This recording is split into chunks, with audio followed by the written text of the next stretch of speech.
चलिए इधर समझ लीजिए थोड़ा सा। आपका सेंटेंस टॉपिक है सेंटेंसेज। सेंटेंसेज को हिंदी में वाक्य कहा जाता है। शब्द या शब्दों के क्रमानुसार समूह से बने एक सार्थक अर्थ को वाक्य कहा जाता है।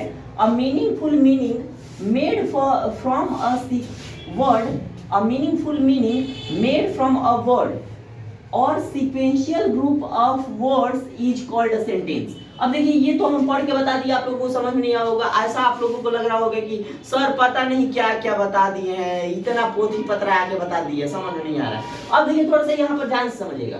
यहाँ पर ऐसा चीज आपको बता रहे हैं कि ये पढ़ने से आपका ये माइंड में डायरेक्ट ऊपर ऊपर गया होगा। सोच रहे होंगे कि क्या क्या सर बता दिए हैं क्रमानुसार, ये कौन सा चिड़िया का नाम है। तो ऐसा चिड़िया का नाम नहीं बाबू, यहाँ पर ध्यान सुनिए। देखिए शब्द या शब्दों के क्रमानुसार, क्रमानुसार मतलब 1 2 3, 1 2 3 यानी कि क्रम में। तो शब्द या शब्दों के क्रमानुसार समूह से बने एक सार्थक अर्थ को वाक्य कहा जाता है। यानी कि या तो शब्द या तो शब्दों, मतलब बहुत सारा शब्द। जैसे कि अगर मान लेते हैं, देखिए गो, गो केवल एक शब्द है और एक शब्द से ही वाक्य बन गया है।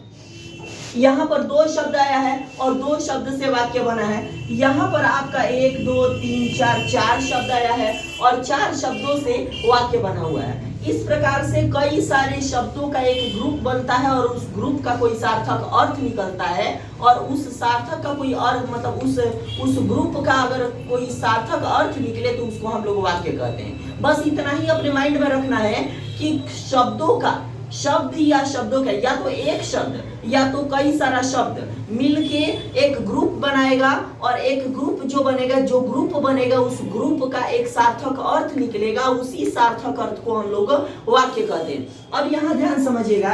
अब वाक्य तो समझ में आ गया कि वाक्य होता क्या है, यानी कि शब्द या शब्दों के क्रमानुसार समूह से बने एक सार्थक अर्थ को वाक्य कहते हैं। यानी कि या तो एक शब्द या तो कई सारा शब्द या तो एक शब्द या तो कई सारा शब्द मिलके एक ग्रुप बनेगा और उस ग्रुप का कोई ना कोई सार्थक अर्थ निकलेगा। सार्थक अर्थ का है, निरर्थक अर्थ नहीं, मतलब कि कुछ ना कुछ उसका अर्थ निकलेगा।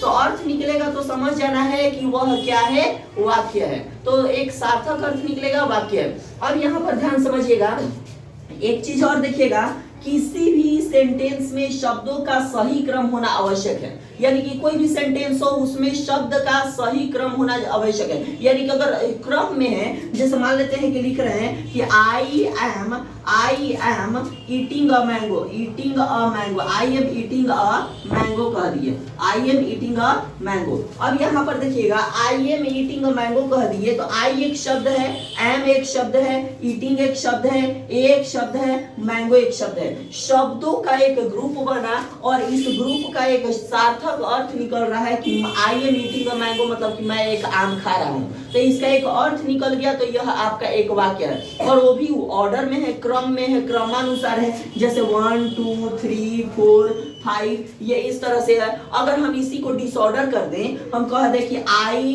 A mango, I a mango और उसके बाद एम और उसके बाद ईटिंग करें, तो अब यहाँ पर आप देखिएगा, अब यहाँ पर आप देखिएगा कि एक चीज आपका है आई 1 नंबर, ए आपका 4 नंबर, मैंगो आपका कितना 5 नंबर और एम आपका 2 नंबर और उसके बाद आपका ईटिंग क्या हो गया, ईटिंग आपका 3 नंबर। तो ये ऑर्डर में नहीं है, क्रमानुसार नहीं है, यानी कि ये हो गया 1 4 5 2 3।